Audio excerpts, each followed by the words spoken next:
In the gleaming conference room overlooking the city skyline, a massive sports car engine sat prominently on the mahogany table.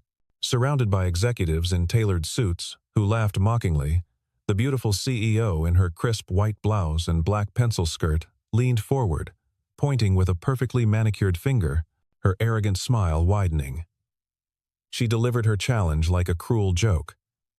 "If you can fix this engine, I'll marry you." Before all those watching eyes, the single father in his oil-stained uniform answered simply, "I can do it." William Carter wasn't always a mechanic working in the basement of Sterling Automotive's towering headquarters. At 36 years old, he carried himself with a quiet dignity that seemed at odds with his worn coveralls and calloused hands. His broad shoulders and strong frame spoke of physical labor, but his intelligent gray eyes hinted at something more. Once, he had been one of Sterling's most promising engineers, designing cutting-edge automotive technology in state-of-the-art laboratories. But life has a way of rewriting our stories. When his wife Sarah was diagnosed with a rare illness 5 years ago, William made a choice that would define him forever. He walked away from his corner office, his 6-figure salary, and his promising career to become her full-time caregiver. For 2 years, he stayed by her bedside, holding her hand through countless treatments, whispering promises about their daughter's future, until the morning she finally let go. Now, he lived in a modest 2-bedroom house on the outskirts of the city, its garage converted into a small repair shop where he fixed neighbors' cars to make ends meet. The walls were lined with tools he'd collected over the years, each one meticulously maintained despite their age. His engineering degrees gathered dust in a box in the attic, relics of a life that felt like it belonged to someone else. But William had never lost his self-respect, never let bitterness poison his heart. Every morning, he woke with purpose, not for himself, but for the bright-eyed little girl who depended on him for everything. Lily Carter was 7 years old and possessed a spirit that could light up the darkest room. Her ocean-blue eyes, inherited from her mother, sparkled with curiosity and intelligence beyond her years. She had her father's dark hair, which she insisted on wearing in 2 braids every day, just like the female engineers she'd seen in the old magazines William kept in the garage. While other children her age played with dolls or video games, Lily could often be found sitting cross-legged on the garage floor, studying automotive manuals with the concentration of a scholar. She knew the names of every tool on her father's workbench and could identify different engine types by sound alone. In the evenings, she would help William clean his tools, her small hands working alongside his large ones, chattering about her day at school or asking endless questions about how machines worked.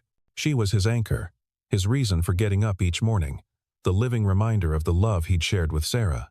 When William looked at Lily, he saw hope personified, and he'd sworn on his wife's memory that their daughter would have every opportunity to become whoever she wanted to be. Alexandra Sterling stood at the pinnacle of success at 34 years old. But her throne was a lonely one.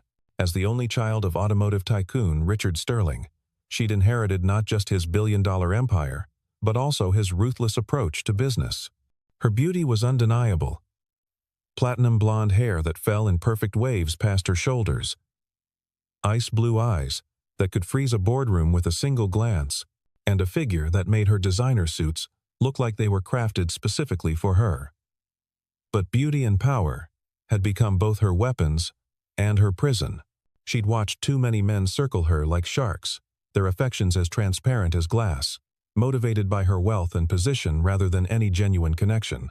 Each betrayal, each revealed ulterior motive, had added another layer to the armor she wore. Her penthouse apartment, with its panoramic city views and priceless art collection, felt more like a fortress than a home. She arrived at the office before 7 each morning and rarely left before 10 at night, burying herself in quarterly reports and merger negotiations to avoid confronting the emptiness that gnawed at her when she was alone. Trust had become a foreign concept, vulnerability a weakness she couldn't afford. In her world, showing emotion was tantamount to showing your cards in a high-stakes poker game, so she played the part of the Ice Queen to perfection, her sharp tongue and cutting remarks keeping everyone at a safe distance. The morning had started like any other for Alexandra, with a presentation of Sterling Automotive's latest innovation, a revolutionary engine that promised to redefine performance standards in the luxury sports car market. The conference room was packed with board members, potential investors, and senior engineers, all eager to witness the unveiling of technology that had cost millions in development. Alexandra stood at the head of the table, her presence commanding attention as she spoke about market projections and competitive advantages. But when the lead engineer, Marcus Webb, attempted to start the engine for the demonstration, nothing happened, not even a sputter. The silence that followed was deafening. Marcus's face flushed red as he fumbled with the controls, muttering about calibration issues and unexpected variables. Alexandra's perfectly composed expression began to crack, her jaw tightening with each passing second of failure. This was supposed to be her triumph, the project that would silence the board members who still whispered that she'd only gotten her position through nepotism. She could feel their judgment, their barely concealed satisfaction at watching her fail. "Someone fix this now," she commanded, her voice sharp enough to cut glass. Her assistant scrambled to make calls, and within minutes, William Carter was summoned from the maintenance level where he'd been servicing the building's HVAC system. When William entered the conference room, tool bag in hand, the contrast couldn't have been starker. Here was a man in a stained uniform entering a space where $1,000 suits were the norm, where decisions affecting thousands of jobs were made over imported coffee and artisanal pastries. Alexandra's eyes narrowed as she took him in, her lips curling into a sneer. "Really? We're bringing in the janitor to fix our most advanced piece of engineering?" The room erupted in nervous laughter, executives eager to align themselves with their CEO's mockery. "He's not a janitor, ma'am," Marcus offered weakly. "He's one of our maintenance technicians." Alexandra circled the table like a predator, her heels clicking against the marble floor. "A maintenance technician," she repeated, her tone dripping with disdain. "Tell me, Mr. Carter," William supplied quietly. "Tell me, Mr. Carter, what makes you think you can fix what my team of MIT graduates couldn't?" William met her gaze steadily, unflinching, despite the hostility radiating from her. "Because I understand engines, ma'am. Sometimes, the most complex problems have simple solutions." The room fell silent, waiting for Alexandra's response. She laughed, a cold, bitter sound that echoed off the glass walls. "You understand engines? This isn't some rusty pickup truck from your garage.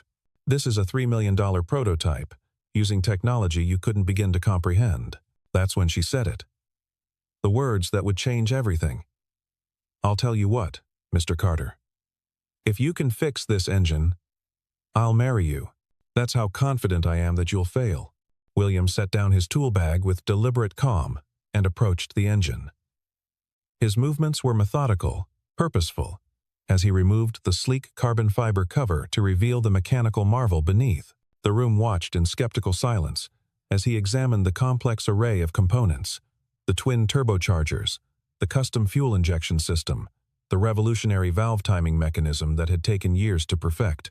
Executives whispered among themselves, some pulling out phones to record what they assumed would be a spectacular failure. "He's going to damage it," someone murmured. "This is a liability nightmare waiting to happen." Another added. Alexandra stood with her arms crossed, her expression a mask of amused contempt. But William paid no attention to the commentary. He pulled a clean rag from his pocket and wiped his hands before touching the engine, a gesture of respect for the machinery that didn't go unnoticed by some of the engineers present.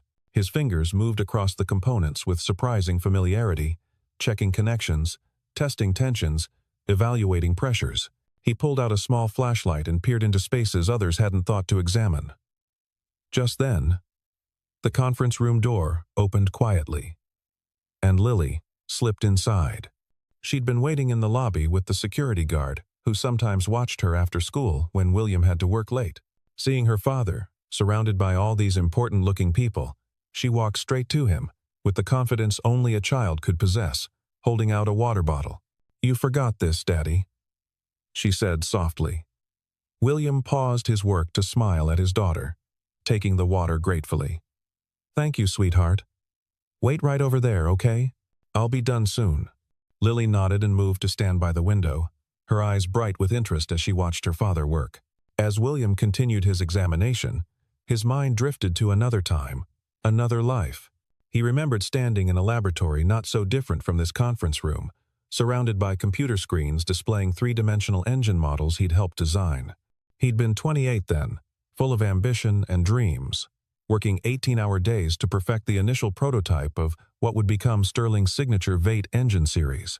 Sarah would bring him dinner at the office, sitting on his desk while he explained his latest breakthrough, her eyes lighting up with pride.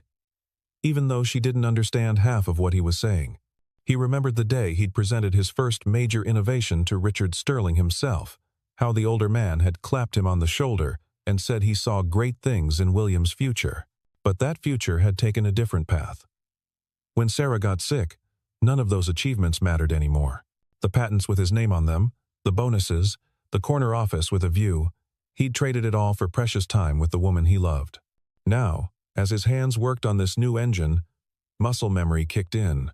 He recognized the underlying architecture, could see the evolution of designs he'd once sketched on napkins during late-night brainstorming sessions. The irony wasn't lost on him. Here he was, fixing a descendant of his own creation, while the daughter of his former boss mocked him for being beneath her.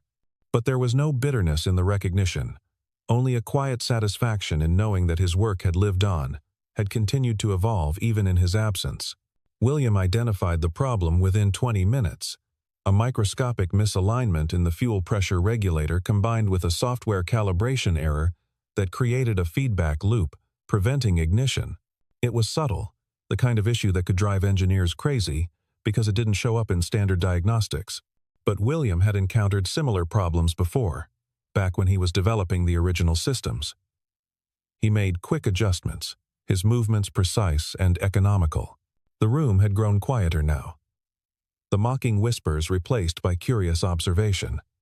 Even Alexandra had stopped her commentary, watching with an expression that had shifted from amusement to something harder to read. William made one final adjustment, then stood back, wiping his hands on his rag. The moment of truth had arrived. He looked at Marcus and nodded. "Try it now." Marcus hesitated, glancing at Alexandra for permission. She gave a curt nod, her jaw tight. Marcus turned the key. For a heartbeat, nothing happened. Then the engine roared to life, its sound pure and powerful, filling the conference room with a symphony of perfectly calibrated mechanical precision. The digital displays lit up, showing optimal readings across every metric. The engine purred like a satisfied predator, running smoother than it had even during initial testing. The silence that followed was absolute. Phones that had been recording slowly lowered. Executives who had been smirking moments before now stared in stunned disbelief. Marcus ran diagnostic after diagnostic, each one confirming what they could all hear. The engine was running perfectly, better than perfectly. It was running at efficiency levels they hadn't even achieved in laboratory conditions. Alexandra stood frozen, her carefully constructed mask of superiority cracking like ice under spring Sunday. Her lips parted slightly, but no words came. The mockery she'd been ready to unleash died in her throat. Lily, meanwhile, had jumped up from her spot by the window, running to embrace her father. "I knew you could do it, Daddy. I knew it." She wrapped her small arms around his waist, her face beaming with pride. William hugged his daughter back, his large hand gently smoothing her dark hair. He wasn't gloating, wasn't even looking at Alexandra or the stunned executives.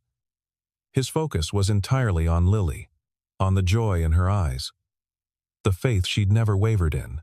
It was Harold Brennan, the oldest member of the board, who broke the silence. He'd been with Stirling Automotive for 40 years, had seen hundreds of employees come and go. He stepped forward, his weathered face creased in recognition. "My God," he said slowly, his voice carrying across the room. "You're William Carter. You're the Carter who designed the original Stirling V8 series." Heads swiveled between Harold and William. Younger employees looked confused, but the senior staff began to murmur with recognition. "He was one of our best," Harold continued, his voice gaining strength. "Left about 5 years ago. Personal reasons, if I recall correctly. Richard always said losing you was one of the company's greatest losses."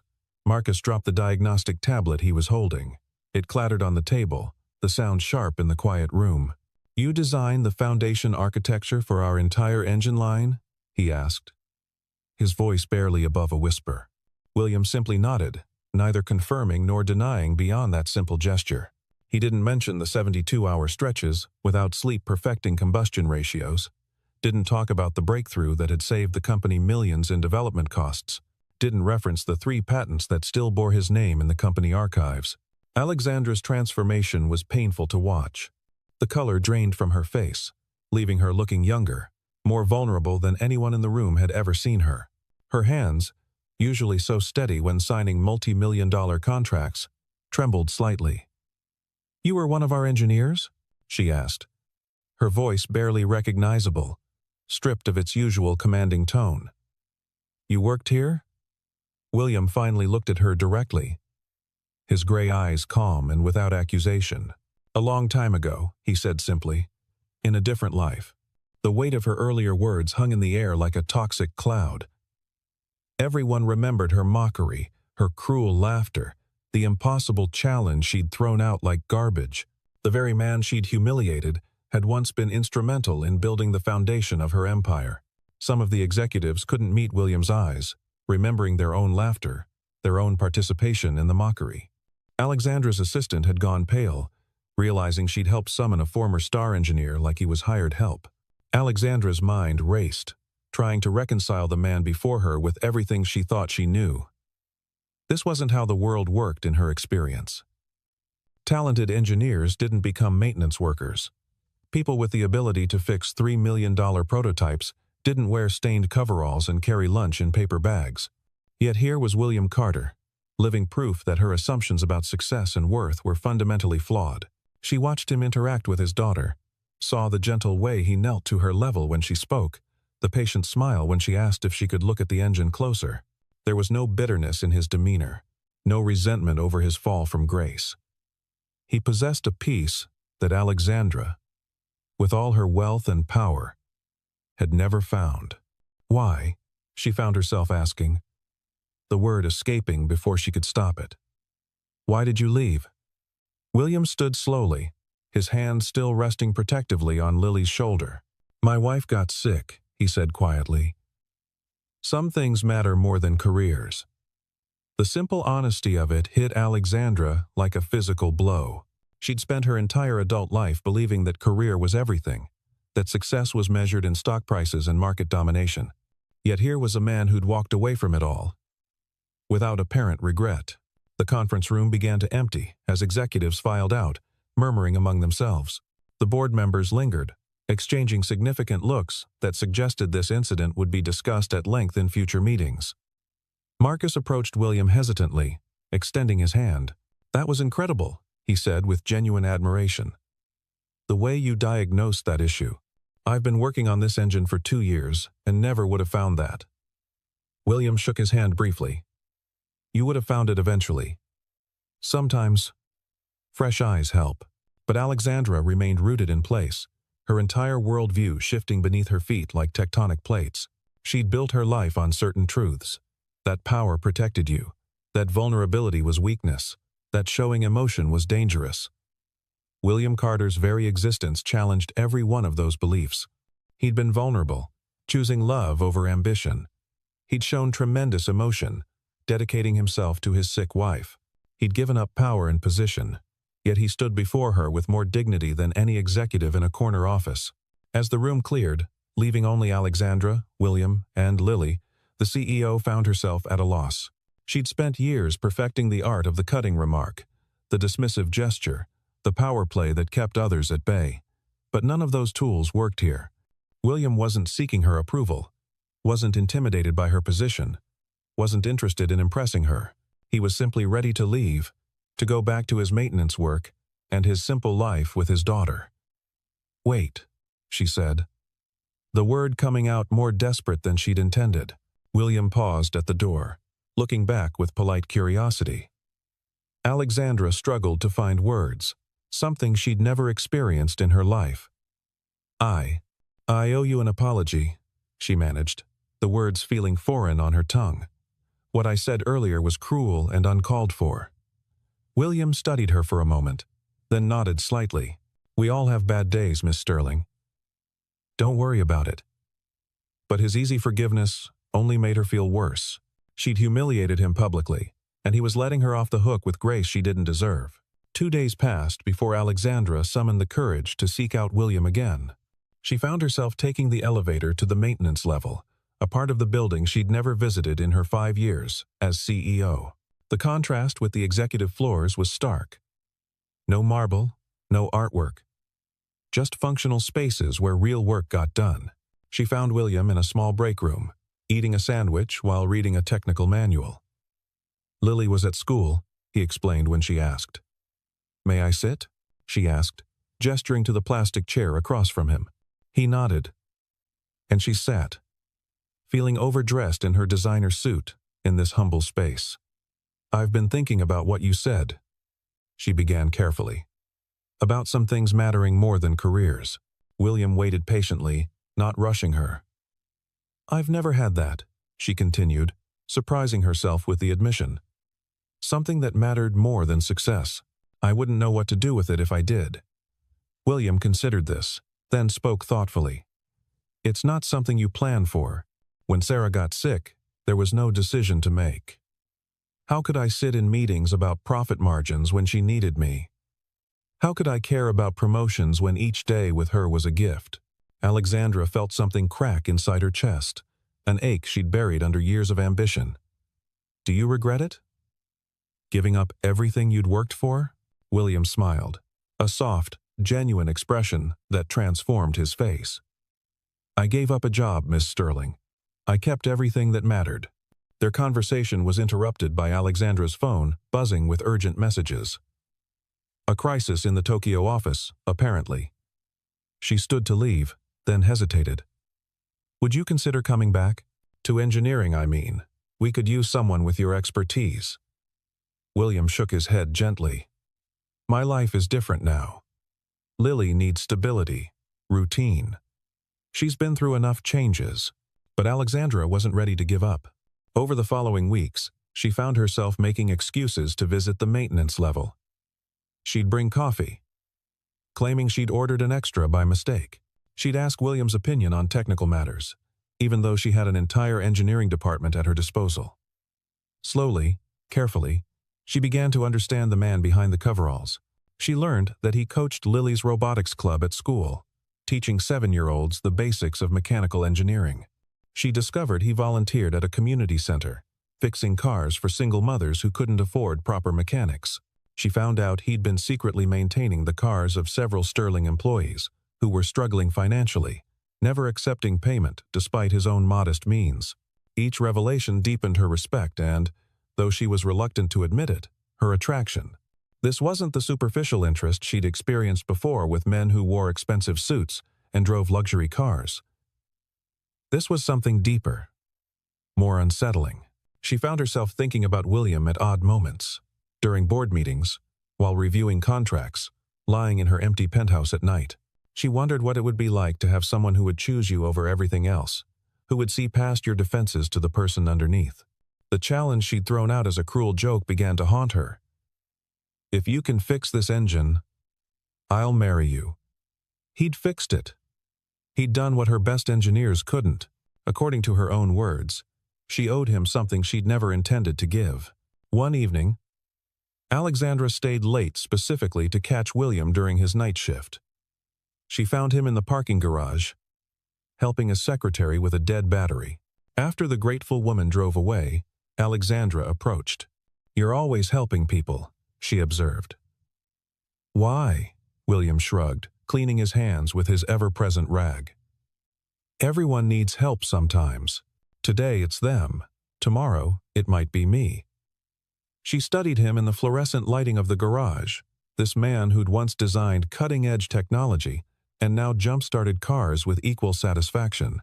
"I meant what I said, you know," she said suddenly, the words tumbling out before she could stop them. "About marrying you if you fix the engine." William's eyes widened slightly, the first real surprise she'd seen him show. "Miss Sterling, that was Alexandra," she interrupted. "Call me Alexandra, and I know what it was. It was cruel and arrogant, and everything I've become over the years. But you did it. You fixed what nobody else could." She took a breath. gathering courage she didn't know she possessed. "I'm not saying we should get married. That would be insane. But maybe we could have dinner? You and Lily? I'd like to get to know you both better." William was quiet for a long moment, and Alexandra found herself holding her breath. "Lily chooses the restaurant," he finally said. "And she has very strong opinions about dessert." Alexandra felt a smile, a real smile, spread across her face. "I think I can handle that." The dinner happened 3 days later, at a family restaurant that featured coloring mats and a dessert menu longer than the regular menu. Lily interrogated Alexandra with the intensity of a seasoned prosecutor, asking about everything from her favorite color to whether she knew how to fix cars. "Daddy says everyone should know how to change a tire," Lily informed her seriously. "Do you know how?" Alexandra admitted she didn't, and Lily immediately volunteered William to teach her, much to his amusement. Over the following months, these dinners became a regular occurrence. Alexandra discovered a world she'd never known existed. Science fairs where Lily presented projects William had helped her build, community gatherings where everyone knew each other's names, quiet evenings working on puzzles while rain tapped against windows. She learned to change a tire in her designer heels, much to William's barely suppressed laughter. She helped Lily with homework, finding unexpected joy in explaining business concepts to a 7-year-old who absorbed information like a sponge. Slowly, the ice around Alexandra's heart began to thaw. She found herself laughing at Lily's jokes, looking forward to William's quiet observations, feeling part of something real for the first time in her adult life. The Sterling board noticed the change in her. She was still brilliant, still driven, but the cutting edge had softened. She listened more, commanded less, and had even been seen smiling during meetings. The moment of truth came 6 months after that first dinner. William had invited Alexandra to Lily's school play, where she was playing a robot in a futuristic adaptation of Cinderella. Sitting in the cramped auditorium, surrounded by proud parents with their phones out, Alexandra felt more at home than she ever had in her penthouse. When Lily forgot her lines halfway through, William whispered them loud enough for her to hear, causing the entire audience to chuckle warmly. Alexandra found herself reaching for his hand, and he let her take it, their fingers intertwining naturally. After the play, as Lily bounced between them, chattering about the experience, a photographer from the school newspaper asked if they wanted a family photo. Before Alexandra could correct the assumption, Lily had pulled them both into frame, beaming at the camera. Looking at that photo later, Alexandra saw something she'd never expected to see: herself, genuinely happy, part of something bigger than corporate success. William was more cautious in his feelings, careful not to rush into something that could hurt Lily if it went wrong. But Alexandra was patient, understanding that trust had to be earned when a child's heart was involved. She didn't push, didn't demand, simply showed up consistently, proving through actions, rather than words, that she was serious about being part of their lives. She attended every robotics club meeting, every school event, every Saturday morning pancake breakfast that had become their tradition. She learned that Lily liked her eggs scrambled but not too dry, that William took his coffee black but secretly loved the fancy creamers Alexandra brought, that Saturday mornings were for farmers markets and Sunday evenings were for old movies. The breakthrough came unexpectedly. Lily had gotten sick at school, nothing serious but enough to need to go home. The nurse called William first, but he was stuck in an emergency repair job across town. Then, to Alexandra's surprise, they called her. Lily had listed her as an emergency contact without telling anyone. Alexandra left a board meeting without explanation, driving to the school in record time.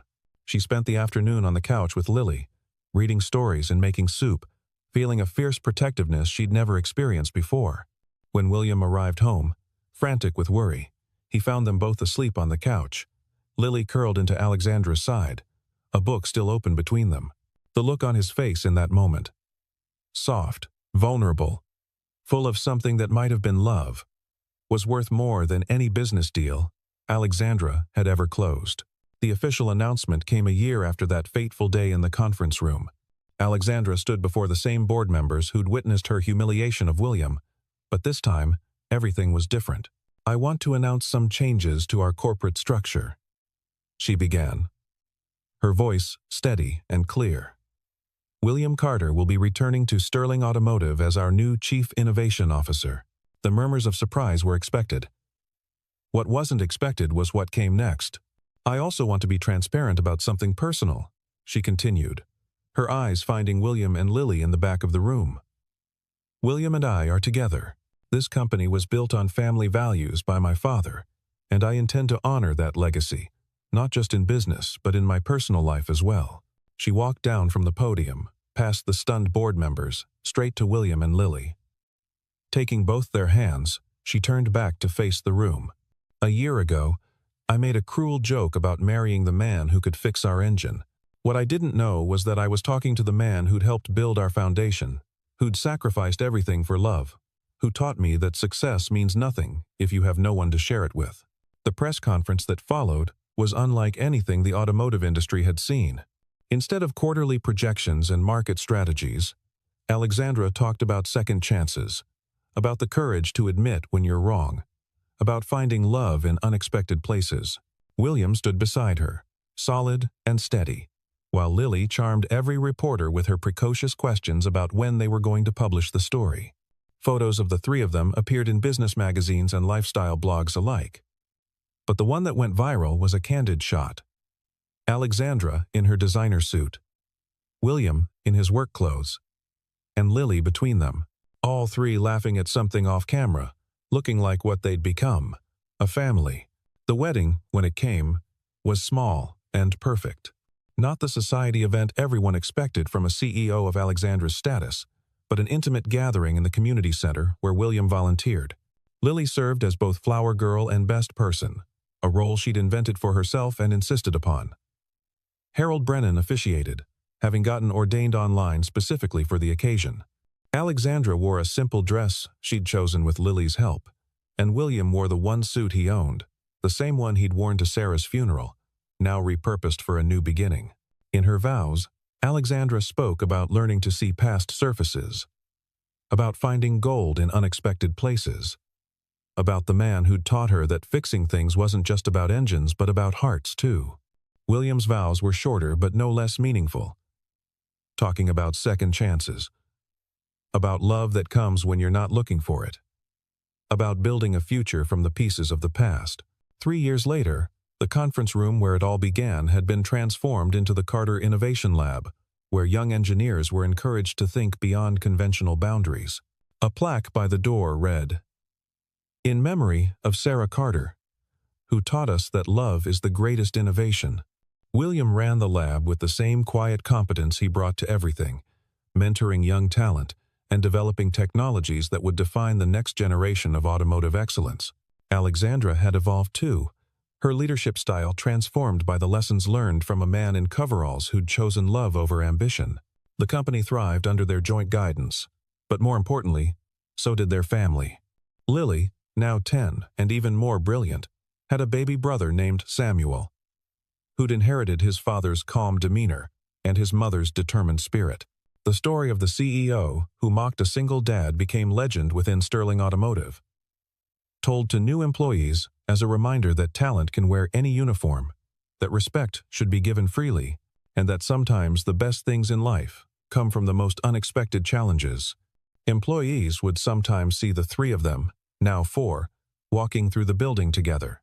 Alexandra in her power suits, William in whatever he happened to be wearing that day, Lily chattering about her latest invention, and baby Samuel in William's arms. They were an unlikely family, born from a moment of cruelty transformed into something beautiful. Proof that love doesn't follow corporate hierarchies or social expectations. On quiet evenings, when the children were asleep and the house was still, Alexandra would sometimes think about that day in the conference room. She'd remember her cruel words, the laughter of the executives, the moment the engine roared to life.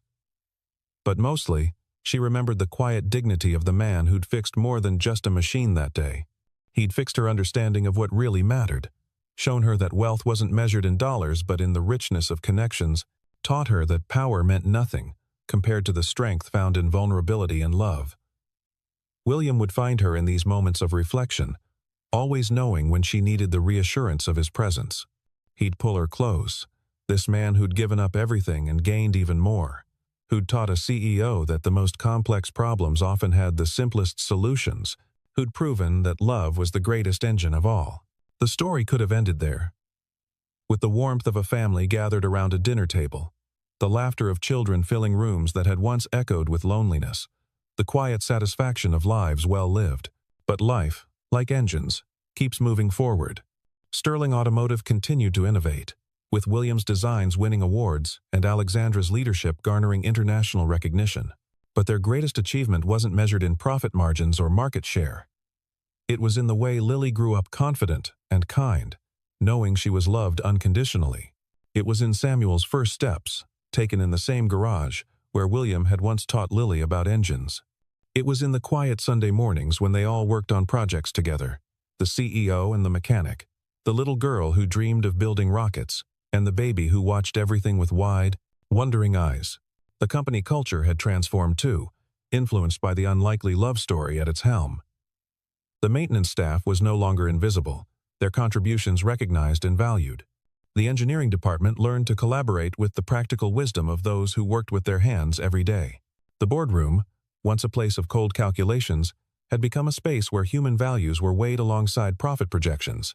Alexandra had learned to lead with both strength and compassion, while William had found a way to pursue his passion for innovation while keeping his family at the center of his life. Years later, when business students studied the transformation of Sterling Automotive, they would focus on the metrics, the increased productivity, the breakthrough technologies, the market expansion. But those who really understood what had happened knew it was about something more fundamental. It was about the moment when a woman who had everything realized she had nothing that mattered. When a man who had lost everything showed her what wealth really meant. When a little girl's faith in her father changed the course of multiple lives. It was about fixing what was broken. Not just in engines, but in hearts. Not just in corporate structures, but in human connections. The engine that William fixed that day still sits in the Carter Innovation Lab, preserved as a reminder. Sometimes, young engineers ask about it, and William tells them the story. Not the version that became corporate legend, but the real one, about fear and courage, about loss and redemption, about the unexpected places where love takes root. He tells them about Sarah, whose memory inspired him to choose love over career. He tells them about Lily, whose unwavering faith gave him strength. And he tells them about Alexandra, who had the courage to change, to admit she was wrong, to open her heart despite years of protecting it. Alexandra, for her part, keeps the photo from Lily's school play on her desk, the one where they were mistaken for a family, before they actually became one. It reminds her of the journey from mockery to respect, from isolation to connection, from a cruel challenge to a love that transformed everything it touched. Sometimes, during difficult board meetings or challenging negotiations, she glances at that photo and remembers William's words. Everyone needs help sometimes. It had taken her years to understand that accepting help, showing vulnerability, admitting imperfection, these weren't weaknesses but the greatest strengths of all. The ending of their story wasn't really an ending but a beginning. Of a family built on unexpected foundations. Of a company renewed by remembering its human heart. Of lives enriched by choosing love over fear. Every morning, William still woke with purpose. But now it extended beyond just Lily, to encompass Alexandra and Samuel too. Every evening, Alexandra returned not to an empty penthouse but to a home filled with the beautiful chaos of family life. And in the garage of their modest house, they'd kept William's old home despite being able to afford anywhere.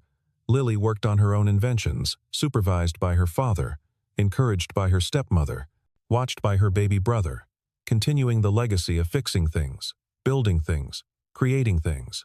The challenge thrown out in cruel jest, "Fix this engine and I'll marry you," had become their family's origin story, told with laughter now instead of pain. It was proof that sometimes the universe has a sense of humor, that our worst moments can become the catalysts for our best ones, that love finds a way, even through the armor we build around our hearts. William had fixed the engine, yes, but more importantly, he'd fixed something in Alexandra that she hadn't even known was broken. And Alexandra, in opening her heart, had given William and Lily something they'd thought they'd lost forever. A complete family. A love that honored the past while building toward the future. In the end, it wasn't about the engine at all. It was about two people finding each other across a divide of class and circumstance. About a little girl who needed a mother and a woman who needed to learn how to love. About a man whose quiet strength changed everything around him, simply by being himself. It was about the truth that real power isn't in commanding others, but in lifting them up. That real success isn't